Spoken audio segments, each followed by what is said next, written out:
জাফরের এই কথা কেন তার সিরা কোথাকার ওয়াজ করে নাই।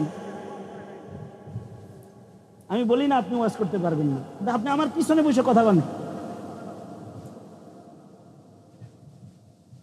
আলেম মানুষ আপনারা, মোল্লা মুন্সি কথা কন, বলবেন তো হুজুর দুর্ব্যবহার করে, এটা বলবেন। আপনি ওয়াজ জানেন, আপনার সব মুখস্থ আছে, এই জন্য আপনি কথা বলতেছেন।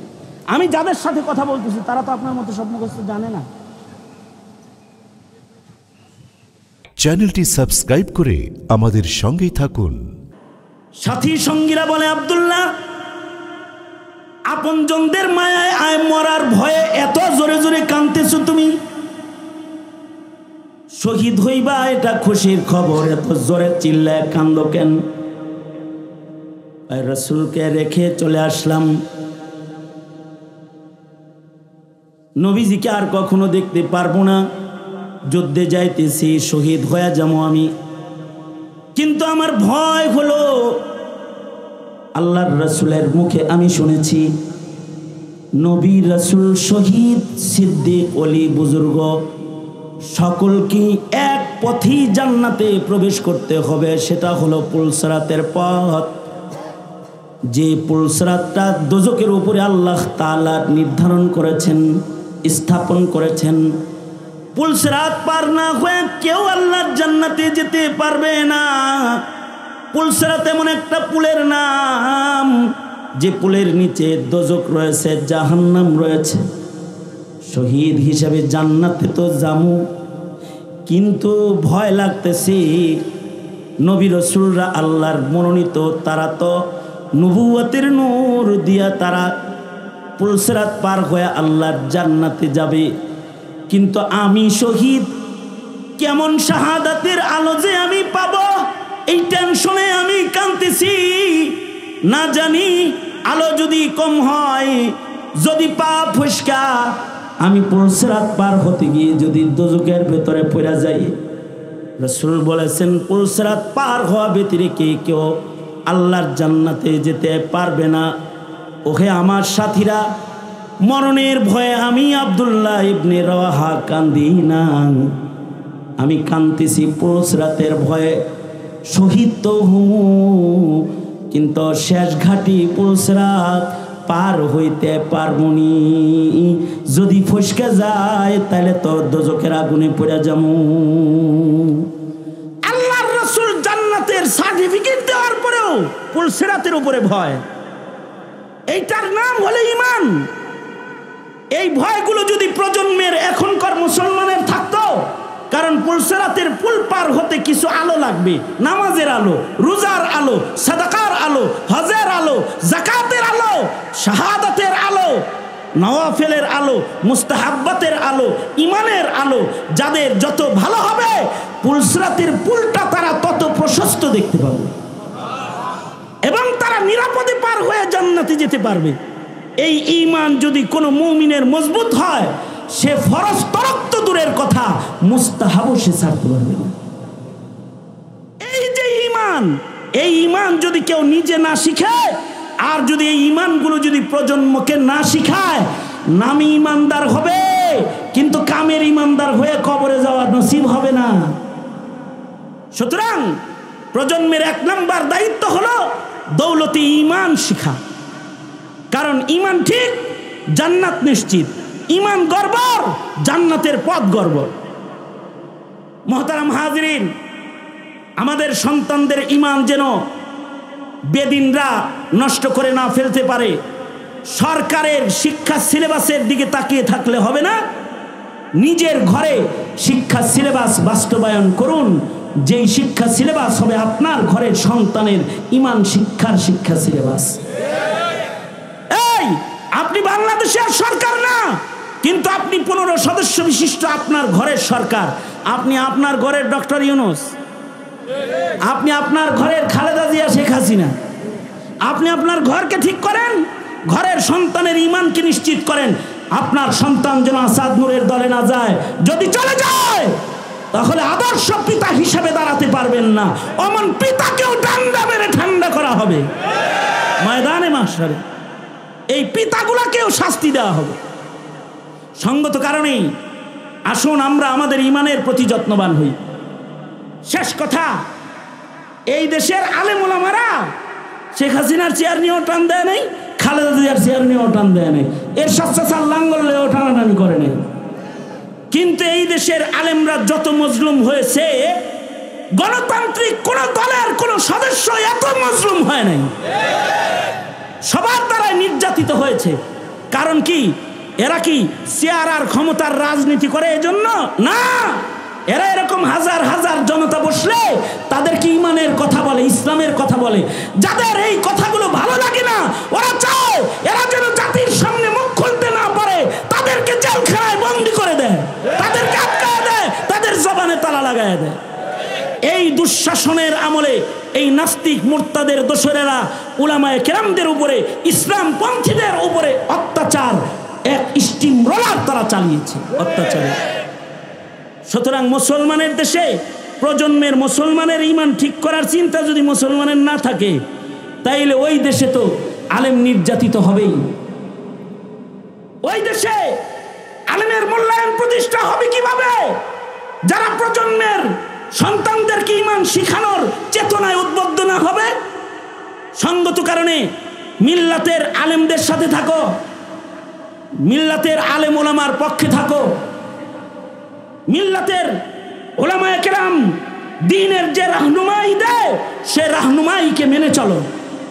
তাহলে কমাস কম ঘরে ইমানদার পয়দা হবে, নাস্তিক মুরতাদ পয়দা হবে না। সুতরাং আপনাদেরকে বলবো, উলামায়ে কেরামদেরকে দূরে ঠেলা নয়, উলামায়ে কেরামের কাছে গিয়ে নিজের ও প্রজন্মের ঈমান ঠিক করার ধান্দা লালন পালন করব ইনশাআল্লাহ বলেন। কারণ আপনার প্রজন্মের ঈমান ঠিক করতে কোনো নবী আর আগমন করবে না। সুতরাং উলামায়ে কেরাম যেখানে, উলামায়ে কেরাম যেখানে আমরা আছি সেখানে, এই যে ৭২ নম্বর ওয়ার্ডের উলামা হাজরা, ওনারা আপনাদেরকে যে মাহফিলের ইন্তজাম করেছে ভোটের জন্য না, ৩২ নম্বর ওয়ার্ড ভোটের জন্য না, আপনাদের ঈমান তাজা করার জন্য এই আয়োজন করেছে। উলামায়ে কেরামের প্রতিটি পদক্ষেপ হয় জাতির ঈমান ইসলাম কেন্দ্রিক। অনেক কিছু তো দেখেছেন, এবার আলেম ওলামার কথা একটু চলে দেখেন, দেশের শান্তি শৃঙ্খলা রক্ষা হবে ইনশাআল্লাহ। আলেমদের সাথে থাকেন, উলামায়ে কেরামের সাথে আছেন তো ইনশাআল্লাহ? কারা কারা আছেন উলামায়ে কেরামের সাথে? হ্যাঁ, মসজিদের উলামায়ে কেরামের সাথে বেয়াদবি করবেন না, মসজিদের মুয়াজ্জিনের লগে বেয়াদবি করবেন না। মিয়া বোর লগে পারো না, মোল্লার লগে যে চেতাচিতি করো। হ্যাঁ, মাতব্বর কোথাকার, নিজের বিবির লগে পারিস না তো মসজিদে যে হুজুরের লগে দেন দরবার শুরু করিস। নিজের বোর লগে ঠান্ডা থাকবে, এতে হুজুরের লগেও ঠান্ডা থাকবি। যদি বেশি গরম দেখাস তো বোর লগে যে গরমগিরি দেখাগা, তোর নেতাগিরি বিবির লগে দেখা, মোলাবির লগে দেখাস না, আলেমের লগে দেখাবি না। আলেমের লগে ভদ্র একজন আলেম ওলামার কাছ থেকে মাসাইল শিখনেওয়ালা একজন মুসলমান হিসেবে তাদের আমনা সামনা হও। উলামায়ে কেরামের আজমত রক্ষা করো, তাদের সাথে ইজ্জতের আচরণ করো, নিজের ঈমান হেফাজত করো, ঈমান নিয়ে কবরে যাও, জান্নাত নিশ্চিত হবে ইনশাআল্লাহ। আল্লাহ তাআলা আমাদের সবাইকে ঈমান আমলের তোহফাকে মজবুত করতে, উলামায়ে কেরামের সান্নিধ্যে অধিক পরিমাণে সময় কাটাতে এবং সাহাবায়ে কেরামের ঈমান পড়ে পড়ে সাহাবায়ে কেরামের ঈমানি জীবনের নকল আমাদের জিন্দেগিতে ঈমানি জীবনে করতে আল্লাহ তাআলা তৌফিক দান করেন। আমিন। ওয়া আখিরু দাওয়ানা আলহামদুলিল্লাহি রাব্বিল আলামিন। আসসালামু আলাইকুম ওয়া রাহমাতুল্লাহি ওয়া বারাকাতুহু। আল্লামা শেখুল হাদিস আল্লামা খালিদ সাইফুল্লাহ সাদি দামাত বরকাতুহুম, আমাদের মুরব্বী, বৃহত্তর ময়মনসিংহের ইত্তেফাকুল উলামার সম্মানিত সংগ্রামী সভাপতি, তিনি আগমন করবেন। সুতরাং এসে পড়েছেন, হুজুর এসে পড়েছেন, হুজুর গুরুত্বপূর্ণ নসিহা করবেন, এক্ষুনি বয়ান করবেন। সুতরাং কেউ নড়াচড়া করবেন না। আমার পিতৃতুল্য মুরব্বী, আমি যখন ছোট তখন আমাকে বলছে তুমি আমার ছেলে, এবং হুজুর আমার দাওরায়ে হাদিসের বছর আমার মাথার পাগড়ি দিয়েছেন হুজুর, আমার পাগড়ি পেছানোর দায়িত্বটা হুজুরের পড়ে গেছে। ওই থেকে পিতৃতুল্য শ্রদ্ধা আমি করি, ছেলের মতো স্নেহ আমাকে হুজুর করেন। হুজুর এখন গুরুত্বপূর্ণ কথা বলবেন, নসিহা করবেন। আমরা আজমতের সাথে বসি। আল্লাহ তাআলা তৌফিক দান। আলহামদুলিল্লাহ, এতক্ষণ আমাদের সামনে অত্যন্ত গুরুত্বপূর্ণ নসিহত করতেছিলেন আল্লামা খালিদ সাইফুল্লাহ আইয়ুবী দামাত বারকাতুহু আলিয়া। আল্লাহ তাআলা হযরতের হায়াতের মধ্যে বারাকা দান করুন, সকলে বলুন আমিন। সম্মানিত হাজিরিন, আমরা দেখতে পাচ্ছি আমাদের সামনে ইতিমধ্যেই উপস্থিত হয়েছেন বৃহত্তর ময়মনসিংহের অত্যন্ত মৃত্যুর পরের সম্বল কি? এক নাম্বার সম্বল হলো ঈমান। এক নাম্বার সম্বল কি? জোরে আওয়াজ করে বলেন। ঈমান। এক নাম্বার সম্বল ঈমান, দ্বিতীয় নাম্বার সম্বল নেক আমল। এই ঈমান এটা বিশ্বাসের সাথে কালিমা পড়ার মাধ্যমে ঈমানদারের ঈমানি জীবন শুরু হয়। ঈমানের মৌলিক মূল যে সকল জড়গুলো রয়েছে, শাখাগুলো রয়েছে, তার ভেতরে শ্রেষ্ঠতম বড় শাখা হল, সর্বোচ্চ ঈমানের শাখা হলো মুখে বলা বিশ্বাসের সাথে লা ইলাহা ইল্লাল্লাহ। কেউ যদি এতটুকুনো বলে বিশ্বাসের সাথে লা ইলাহা ইল্লাল্লাহ, তবেও একদিন না একদিন সে আল্লাহর জান্নাতে প্রবেশ করবে। আল্লাহর রাসূল বলেছেন, মান ক্বালা লা ইলাহা ইল্লাল্লাহ দাখালাল জান্নাহ। যে বিশ্বাসের সাথে মুমিনান বিকলবিহি, বিশ্বাসের সাথে একবার বলছে লা ইলাহা ইল্লাল্লাহ, সে আল্লাহর জান্নাতে চলে যাবে। এই কালিমার এই শুধু কালেমা পড়লেই হয় না, কালেমার সাথে ঈমানে মুফাসসাল আছে, আরও অনেক ঈমানের শাখা প্রশাখা আছে। আল ঈমানু বিজউন ওয়া সাবউনা শু'বাতান, 70-এরও অধিক শাখা প্রশাখা ঈমানের আছে। এই 70-এর শাখা প্রশাখা, অধিক শাখা প্রশাখাকে আমাদের আকাবিররা, আসলাফরা এগুলোকে বিস্তারিতভাবে প্রতিটি প্রজন্মের প্রতিটি সদস্যকে শিখানো ফরজ বলেন। ফরজ, ফরজ। কারণ ঈমানের এই শাখাগুলোও যদি শিক্ষা না দেওয়া হয়, তাহলে কালেমা ওয়ালা হওয়ার পরেও সে বেঈমান হয়ে কখনো কখনো কবরে চলে যায়। একটা তো কালিমা জন্মসূত্রে পায় নাই, বঞ্চিত হয়েছে কালিমার থেকে। ওরা তো জন্মসূত্রেই ঈমান বঞ্চিত। কিন্তু মুসলমানের ঘরের সন্তান যারা কালেমা সহ তাদের জন্ম হয়েছে, জন্মের পরে জন্মসূত্রে মুসলিম বা কালিমার পরিচয় পেয়েছে, কানে আজান হয়েছে, কালিমার উচ্চারণ তার ডান কানে বাম কানেও হয়েছে, আশহাদু আল্লা ইলাহা ইল্লাল্লাহ, আশহাদু আন্না মুহাম্মাদার রাসূলুল্লাহ, এগুলো তার কানে উচ্চারিত হয়েছে। সে জন্মসূত্রে কালেমা পাইছে, কিন্তু তাকে সুবিস্তারিত ঈমানের শাখা প্রশাখা না শিখানোর কারণে সে বেঈমান হয়ে কবরে চলে যায়। এ কারণে বাচ্চাদেরকে মক্তবে গেলেই হুজুররা ছোট ছোট বাচ্চাদেরকে ঈমানে মুফাসসাল শিখায়। ঈমান অনেকগুলো বিশ্বাসের নাম, পড়ো, বলতে থাকো, এগুলো শিখায়। আমানতু বিল্লাহি ওয়া মালাইকাতিহি ওয়া কুতুবিহি ওয়া রুসুলিহি ওয়াল ইয়াউমিল আখিরি ওয়াল কদরি খাইরিহি ওয়া শাররিহি মিনাল্লাহি তাআলা ওয়াল বাসি বাদাল মাউত।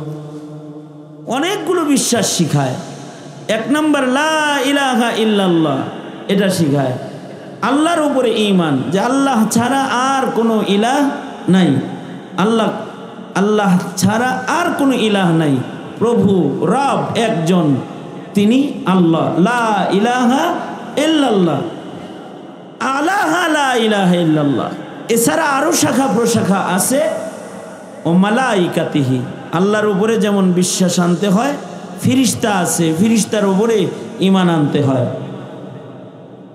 ঈমান আনতে হয় আল্লাহ পাকের কিতাবের উপরে, যে সকল কিতাব আসমান থেকে জমিনে এসেছে মানুষকে মানুষ বানাইবার জন্যে, সকল কিতাবের উপরে, আসমানি কিতাবের উপরে ঈমান আনতে হয়। এবং এই কিতাবগুলো যে নবীদের উপরে অবতীর্ণ হয়েছে, সকল নবীর উপরে ঈমান আনায়ন করতে হয়। আর রুসুলিহি, আল্লাহ পাকের অবতীর্ণ নবী রসুলদের উপরে ঈমান আনয়ন করতে হয়, তাকদীরের উপরে ঈমান আনয়ন করতে হয়। বান্দার ভালো মন্দ নির্বাচন নির্ধারণকারী একজন, তিনি কে? জোরে আওয়াজ করে বলেন। ভাগ্য মানুষের হাতে না, ভাগ্য কার হাতে? আওয়াজ করে বলেন, কার হাতে?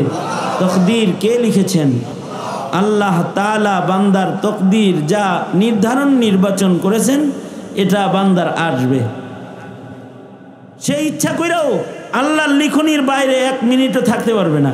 যেমন শেখ হাসিনা সর্বশক্তি প্রয়োগ করেও আল্লাহর লিখিত সময়ের পরে 1 সেকেন্ডও থাকতে পারেনি।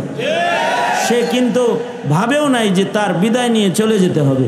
এ কারণে দুপুরের খানাটা এত সুন্দর রান্না করছে যে ছাত্ররা গণভবনে ঢুইকে আরামে মজার মজার খাইছে। অনেক খাবার দাবার রান্না করছে। সে যদি জানতো যে আমার চলে যেতে হবে, তাহলে এই গণভবনে এই ছেলেদের জন্য এই মাছ রান, এই পোলাও কোরমা, এইগুলো এত কিছু রান্না করে যাইতো না তো। আসলে আল্লাহ পাক যাকে যা ভাগ্যে রেখেছেন সেটা আসবে। তাকদীর নির্বাচন নির্ধারণকারী কে? জোরে আওয়াজ করে বলেন। এটা সন্তানকে শিখাইতে হবে যে তোমার তাকদীর এটা কার লেখা? আল্লাহ পাকের নির্বাচন নির্ধারণ, তাকদীরের উপরে ঈমান। যারা তাকদীর বিশ্বাস করে না তাদের ঈমান নষ্ট হয়ে যায়, তারা বেঈমান হয়ে যায়।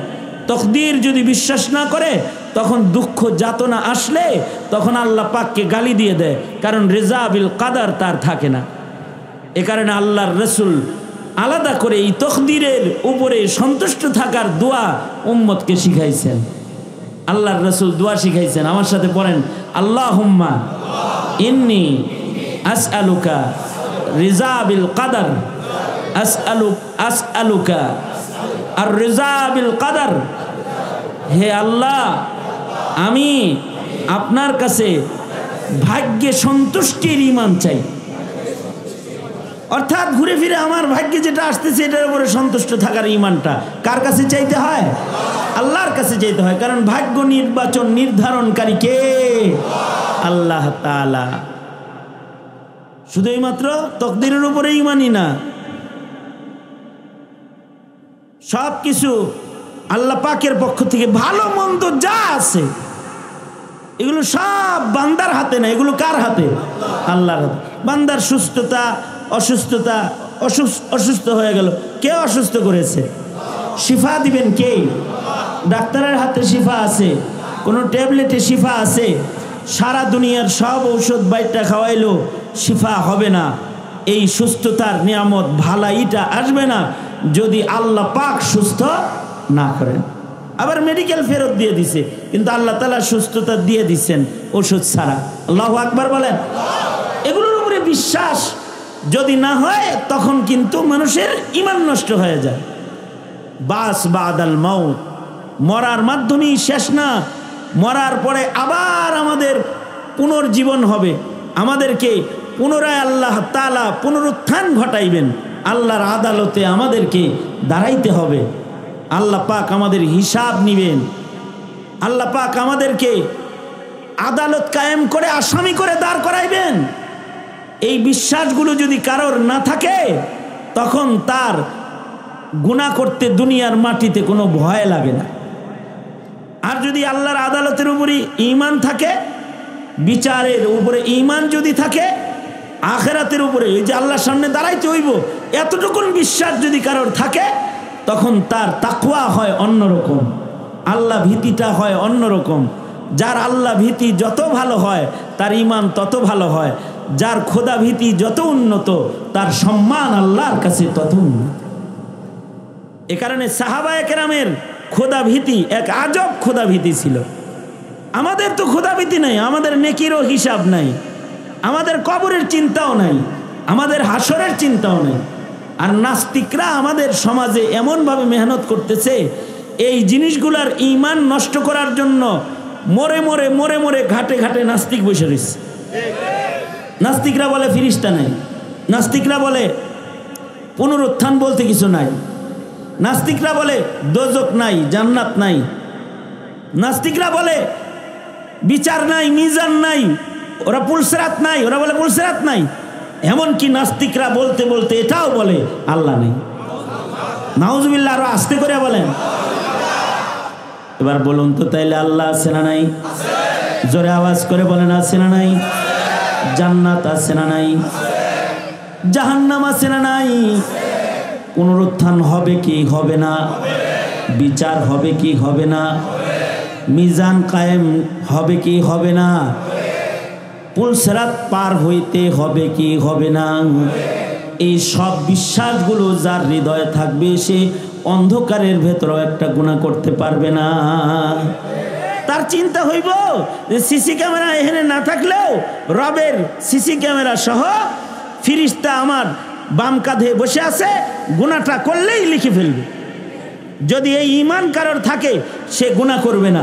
সে মনে করবে একা ঘরে আমি একা না, এখানে কিরামান কাতিবিনও আছে, ইয়ালামুনা মা তাফআলুন, তারা সব দেখতেছে আমাকে। এই বিশ্বাসগুলো যদি থাকে, আধারের ভেতরেও গুনাহ করতে পারবে না। আল্লাহু আকবার, জোরে করে বলেন। কারণ এটা লেখা হইতেছে সর্বোপরি কেউ দেখে না যেখানে, সেখানেও একজন দেখে, একজন আছেন, তিনি দেখছেন, তিনি আমাকে নজরদারি করছেন। তিনি কে? যেখানে কেউ নাই সেখানেও আছে কে? আল্লাহ। এটা মানতে হইব। এখানে আমি আল্লাহকে দেখতেছি না, কিন্তু তিনি আছেন। ঈমান বিল গায়েব, আল্লাহকে না দেখে বিশ্বাস করার নামই ঈমান। চোখে দেখি না কিন্তু মানতে হয়, এটার নাম কি? ঈমান। নাস্তিকরা বলে যা দেখি না তা মানি না। যদি আপনার সন্তান এটা শিখে যা দেখি না তা মানি না, তো ও তো বেঈমান হয়ে যাবে। অথচ আপনি ওর কানে আজান দিয়েছেন, মরার সময়ও বলবে দেখ এগুলো নাই, নাউজুবিল্লাহ বলেন। এগুলো নাই বলে মরে যাবে, নাই বলে মরে গেলে খারা জান্নাতে সুজা জাহান্নামে চলে যাবে।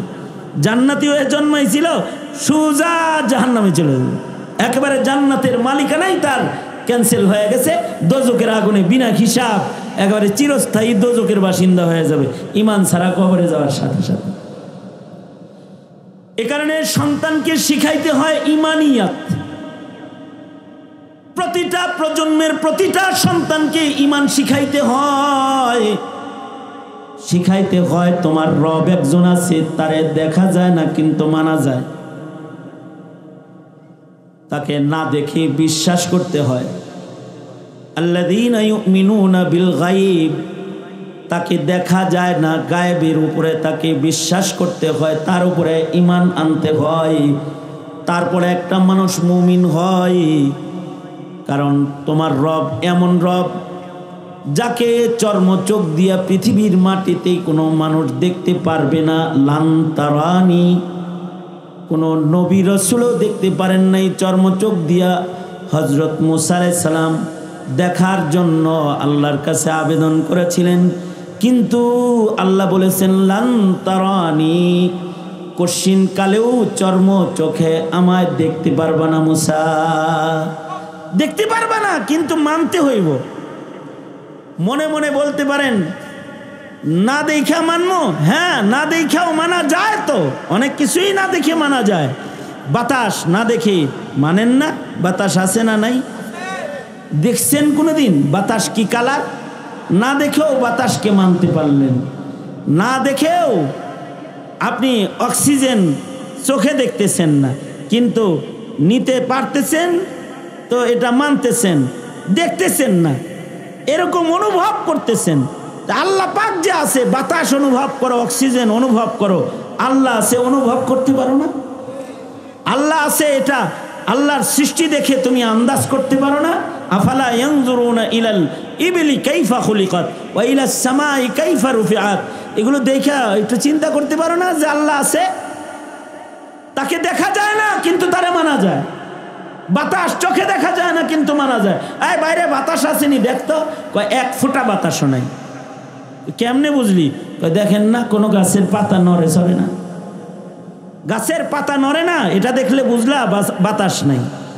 আবার কয় যা 1 কেজি লবণ লয়ে গা, কয় হ্যাঁ এখন বাইরে যাই আমার উড়ায় লয়ে যাক। কেন কে উড়ায় লয়ে যাবো? বাতাসে ঝড় হইতেছে, প্রবল বাতাস। বুঝলি কেমনে? গাছ ভাঙ্গে লয়ে গেল, আমি দাঁড়াইলে আমার উড়ায় লয়ে যাই। গাছ ভাঙ্গা দেখে বাতাসের প্রবলতা বুঝলা, পাতা নড়ে না দেখে বাতাসের দুর্বলতা বুঝলা। মহান মালিকের সৃষ্টি দেখে তার শক্তি আন্দাজ করলা না কেন? এটা তো আন্দাজ করা দরকার ছিল যে আমার রবের সৃষ্টি যদি হয় এমন, তাহলে আমার রব না জানি কেমন। ইমাম বুখারী রহমতুল্লাহ আলাইহি বলে, আসমান জমিন খোঁজন লাগে অফি আনফুসিকুম আফালা তুবসিরুন, সন্তানকে শিখাও না, তোমার নিজের দেহের দিকে তাকাও, আল্লাহরে চিনতে পারবা। দেহের দিকে চাইলেও আল্লাহরে চিনতে পারবা। এত সুন্দর দেহটা আল্লাহ বানাইছে, এদিকে চাই একটু দেখো না। ইমাম বুখারী আলাদা তরজমাতুল বাব কায়েম করেছেন এর উপরে, অফি আনফুসিকুম আফালা তুবসিরুন, নিজের দেহ তাকায় দেখে আল্লাহকে চিনতে পারো না যে আল্লাহ আছে। কারি তৈয়ব সাহেব রহমতুল্লাহ আলাইহি একটা মজার কথা বলছেন যে কিয়ামত পর্যন্ত সারা দুনিয়ার সকল আধুনিক বিজ্ঞান একত্রিত করেও মাত্র 3টা ধাতুরে এক জায়গায় করতে পারবে না, কিন্তু আল্লাহ তাআলা দেহের ভিতরে 4 জিনিস এক জায়গায় করে রাখছে। চাইয়া দেখো না, 4 জিনিস আছে। আর সারা দুনিয়ার বিজ্ঞান মিলে 3 জিনিস এক জায়গায় করতে পারে না, 3 জিনিস একত্রিত করতে পারে না। যেমন উদাহরণস্বরূপ, আপনারা যে বিড়ি ধরান না, বিড়ি এই যে লাইট বাতি এটা আছে না, ম্যাচ, এই যে টিপ দিলে জ্বলে, গ্যাস লাইট, গ্যাস লাইটের দিকে তাকায় দেখবেন এর ভিতরে 2 জিনিস আছে, বাতাসও আছে পানিও আছে। কোনো বিজ্ঞানী যদি এর ভেতরে একটু আগুন ঢুকায় দিয়ে কয় নাও এটা হাদিয়ে দিলাম, পকেটে রাখো, রাখবেন? কেন রাখবেন না? আগুন পানি আছে, এর সাথে বাতাস পানি আছে, কিন্তু এর সাথে আগুন মিশলে খবর আছে, আগুন মিশলে ওটা ব্রাস্ট হইব। মানুষের বাসায়, আমাদের বাসায় এলপি সিলিন্ডার, গ্যাস সিলিন্ডার আছে, তাই না? এলপি গ্যাসের সিলিন্ডার আছে না? এটার ভিতরে পানি আছে, বাতাস আছে, আগুন আছে, চুলায় জ্বলে দূরে। কিন্তু যদি চুলার আগুন আসতে আসতে কোনো কারণে আইসা যদি খালি সিলিন্ডারের মাথায় ধরে, তখন বাড়ির মালিক কি করে? তখন যে মানাকা করে, কি কথা বলেন না কেন? ঘরে যা আছে সব বাইর করে নিয়ে পালাইব। কারণ এখন যে 3 জিনিস যে একত্রিত হয়েছে, এখন এটা আর সিলিন্ডার নয়, এটা একটা বোমায় পরিণত হয়েছে। এটা ব্রাস্ট হয়ে বিশাল বাড়িও আগুন ধরে পুড়ে যেতে পারে। বহু ফ্যাক্টরি এরকম একটা সিলিন্ডার ব্রাস্ট হয়ে আগুন দিয়ে পুড়ে গেছে, বহু গাড়ি সিলিন্ডার ব্রাস্ট হয়ে আগুন দিয়ে পুড়ে গেছে। কারি তৈয়ব বলেন 3 জিনিস এক জায়গায় করতে পারলে না, আর 4 জিনিস দিয়ে একটা বোমা বানায়া আল্লাহ দুনিয়ায় পাঠাই দিল মায়ের পেট থেকে। দেহের ভেতরে আগুন আছে, পানি আছে, বাতাস আছে, মাটি আছে, 4 জিনিস এক জায়গায় করে দিছে। কিন্তু এই 4 জিনিসের একত্রিত এই বোমাটা কোনো সময় শর্ট সার্কিট হয় না, এটা কোনো সময় ব্রাস্ট হওয়ার কোনো ভয় হয় না, ফাইটটা ছিঁড়া যায় না। যদি ফাটার কোনো ভয় থাকতো তাহলে স্বামী স্ত্রী জীবনেও এক ঘরে হইতো না। চিন্তা করতো যে কোন খোঁচা লাগা আবার মিসফায়ার করবো, পরে আমি শুদ্ধা মরমু, তুমি আলাদা খাট আমি আলাদা খাট, তুমি আলাদা ঘর আমি আলাদা ঘর, ঠিক না? কিন্তু 100-র উপরে বয়স, এর ভিতরেও এটা ব্লাস্ট হইল না। সেদিন এক মাহফিলে গেছি, একজনের জিজ্ঞাসলাম চাচা বয়স কত? 109 বছর। আমি চিন্তা করলাম 109 বছরের একটা বোমা, এর ভিতরে ব্লাস্ট হয় নাই। 109 বছর যাবত এটা একটা বোমা। বোম মানে হলে এটার ভিতরে আগুন আছে, পানি আছে, বাতাস আছে, মাটি আছে, সব আছে, আল্লাহ আটকায় রাখছে। 109 বছরের ভেতরেও শ্বাস বের হওয়ার আগেও এটা শর্ট সার্কিটে আগুন ধরে এটা ব্রাস্টাস হয়ে ঘর দোয়ার কিছু নষ্ট হয় নাই। আল্লাহ তাআলার কুদরত দিয়েই এটা সম্ভব, দুনিয়ার কোনো বিজ্ঞান দিয়ে এটা সম্ভব নয়, পৃথিবীর কোনো বিজ্ঞান দিয়ে এগুলো সম্ভব নয় যে 4 জিনিস একসাথে এইভাবে আটকায় রাখে। অফি আনফুসিকুম আফালা তুবসিরুন। শুধুই মাত্র তা নয়, কবরে আযাব হয়। কবরের আযাব চোখে দেখি নাই, কবরের আযাব আমাদেরকে চোখে দেখানো হয় নাই, তারপরেও কবরের আযাব মানার নাম হলো ঈমান। যদি কেউ কবরের আযাব না মানে তাহলে সে বেঈমান।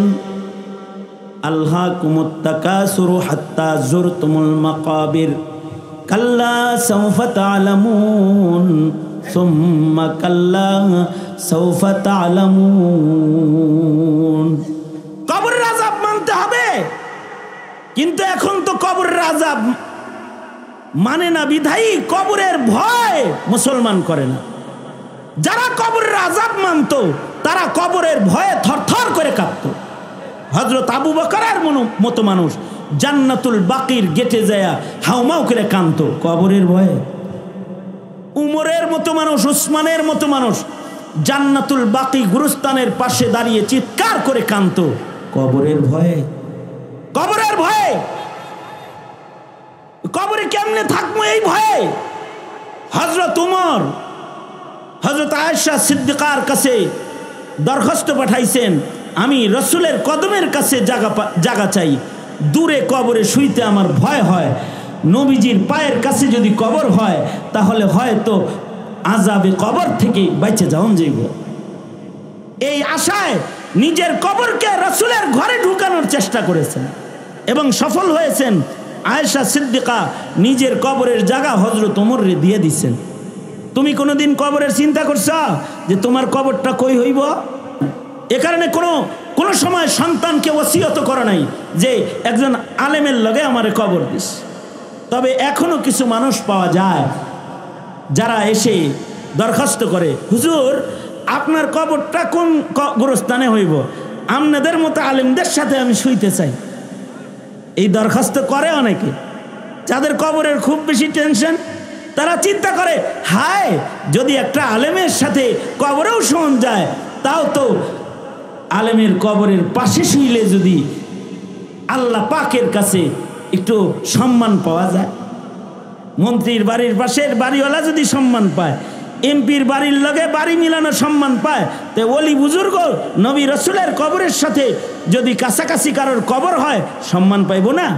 এ কারণেই তো জান্নাতুল বাকি গুরুস্থানে যারা মাইয়িত হওয়ার সুযোগ পায়, আশা করা যায় তাদের কবরে আযাব হবে না। কারণ নবীজির এত কাছাকাছি কোনো কবরে নবীর উম্মতকে আল্লাহ তাআলা আগুন জ্বালায় আযাব দিবে না। এই কারণেই হযরত ওমরের দোয়া ছিল, আল্লাহ আমার কবরটা কিন্তু মদিনায় করে দিও, আমার মরণ যেন মদিনায় হয়। আল্লাহুম্মা রযুকনি শাহাদাতান ফি সাবিলিক ওয়াজআল মাউতি ফি বালাদি রাসূলিক। কবরের উপরে ঈমান, পুলসরাতের উপরে ঈমান রাখতে হয়। হায় হায় 60 বছরের ভেতরে 5 ওয়াক্ত নামাজ পড়ে নিজের আমলের ঝুড়ি তুমি বড় বানাইলে না। কিন্তু যাদের আমলের ঝুড়ি অনেক বড় ছিল, যাদেরকে রাসূল বলেছেন তুমি বিনা হিসাব জান্নাতি, সেও পুলসরাতের ভয়ে চিৎকার করে করে কাঁদছে। তুমি জীবনে কোনোদিন পুলসরাতের চিন্তা করে আল্লাহর কাছে একটু রোনাজারি করলা না? তোমারও ঈমান আর সাহাবীরও ঈমান। এ কারণে আল্লাহ কয়, এ ঈমানদার আমিনু কামা আমানান নাস। সাহাবীরা যেরকম ঈমানদার তোরা ওইরকম ঈমানদার হয়। তুই তো এমন অটোমেটিক ঈমানদার যে তোর পুলসরাতের ঈমানই নাই, কবরের ঈমান নাই, বিচারের ঈমান নাই, কিন্তু সাহাবীর দেখ পুলসরাতের ঈমান আছে, কবরের ঈমান আছে। কত সুন্দর কবরের ভয়, কত সুন্দর তাদের জীবনে পুলসরাতের ভয়। বুঝার জন্য নবীজির সাহাবীর চিত্র আপনাদের কাছে তুলে ধরার জন্য একটি যুদ্ধের সামান্য একটা অংশ আপনাদের সামনে তুলে ধরি। ইসলামের ইতিহাসের এক আজব যুদ্ধ হলো জঙ্গে মুতা, মুতার যুদ্ধ। ইসলামের ইতিহাসের এক আশ্চর্য যুদ্ধ জঙ্গে মুতা, মুতার যুদ্ধ। এই মুতার যুদ্ধে, যুদ্ধটা কেমন? সুবহানাল্লাহ বলার লেগে রেডিয়ন আগেই কোন কেমিয়া আগে যুদ্ধের একটু বৈশিষ্ট্য বলি, ভালো করে একটা সুবহানাল্লাহ আওয়াজ দিয়ে কোয়ার লেগে রেডি হন। যুদ্ধটা হলো এমন যে যুদ্ধটা হয়েছে মদিনাতুল মুনাওয়ারা থেকে 1000 মাইল দূরে যুদ্ধ হয়েছে, আর আল্লাহর রসুল মদিনায় বসে রয়েছে। টোটাল যুদ্ধটা আল্লাহ তাআলা এই ক্যামেরা বিজ্ঞানের যুগে না, 1500 বছর আগে আল্লাহর রসুলকে আল্লাহ তাআলা মসজিদে নববীতে বসায়া টোটাল যুদ্ধের লাইভ আল্লাহ তার হাবিবকে দেখাইছে। যুদ্ধ হয়েছে 1000 মাইল দূরে, কিন্তু হাবিবে কিবরিয়া মদিনায় বসে বসে যুদ্ধের লাইভ দেখতেছে। এরকম একটা যুদ্ধ। আরো আশ্চর্যজনক কিছু অবস্থা আছে এই যুদ্ধে, যে আল্লাহর রসুল যুদ্ধের কাফেলা প্রস্তুত করে নবী আলাইহিস সালাতু ওয়াস সালাম নিজে যুদ্ধে গেলেন না, তবে যুদ্ধের 3 জন শহীদ সেনাপতির নাম আল্লাহর রাসূল উচ্চারণ করলেন। আল্লাহর রাসূল বললেন, আমি যুদ্ধে যাচ্ছি না, সেনাপতি একটা বানায় দিলাম, ইনি 1 নাম্বার সেনাপতি। কিন্তু ওহে 1 নাম্বার সেনাপতি, শুনে নাও, তুমি শহীদ হবে। এই সাহাবীরা, আমার 1 নাম্বার সেনাপতি যায়েদ ইবনে হারেসা আমার পালক সন্তান, সে যুদ্ধে শহীদ হবে, যাও বাড়ি থেকে শেষ বিদায় লয়ে চলে যাও। আল্লাহর রাসূল আরো বলে দিলেন, যায়েদ ইবনে হারেসা যখন শহীদ হয়ে যাবে, যায়েদ ইবনে হারেসার পরে 2 নাম্বার সেনাপতি হবে জাফর ইবনে আবি তালিব, আমার চাচতো ভাই। জাফর, বাদ যাও, জীবনের শেষ বিদায় নিয়ে যুদ্ধে চলে যাও, তুমিও যুদ্ধের ময়দানে শাহাদাত বরণ করবে। আল্লাহর রাসূল বললেন, আব্দুল্লাহ ইবনে রাওয়াহা, নতুন বিয়ে করছে কেবল, আব্দুল্লাহ ইবনে রাওয়াহা, তুমি ইসলামের এই ইতিহাসের এই যুদ্ধের 3 নাম্বার সেনাপতি, যাও ঘরে যাও, জীবনের শেষ বিদায় গ্রহণ করে তারপরে যুদ্ধে চলে যাও, আর বাড়িতে আসতে পারবা না, তুমি যুদ্ধের ময়দানে শাহাদাত বরণ করবে। আল্লাহু আকবার, জোরে করে বলেন। তার মানে কি, এই 3 জন মানুষ যাদেরকে নবী সেনাপতি বানায়া শহীদ হবেন বলে রাসূল নিজের জবানে শাহাদাতের সার্টিফিকেট প্রদান করলেন। বলুন তো বুঝে থাকলে, এটা কি তাদের জন্য বদনসিব নাকি খুশনসিব? তার মানে হলো এই সাহাবীগুলা এরা সবাই যাবে আল্লাহর জান্নাতে। অর্থাৎ একে তো সাহাবী সাহাবী, তারপরে আবার শহীদ সাহাবী। শহীদরা এমনিই বিনা হিসাব জান্নাতি। কোরআন বলে শহীদকে মরা বলবা না। ধন্যবাদ তো ওই পরিবারদেরকে, গর্বিত ওই পরিবারেরা যাদের পরিবার থেকে ইসলামের দুশমন তাড়াতে শাহাদাতের নজরানা দিতে তাদের ঘরের সদস্য আল্লাহ কবুল করেছে।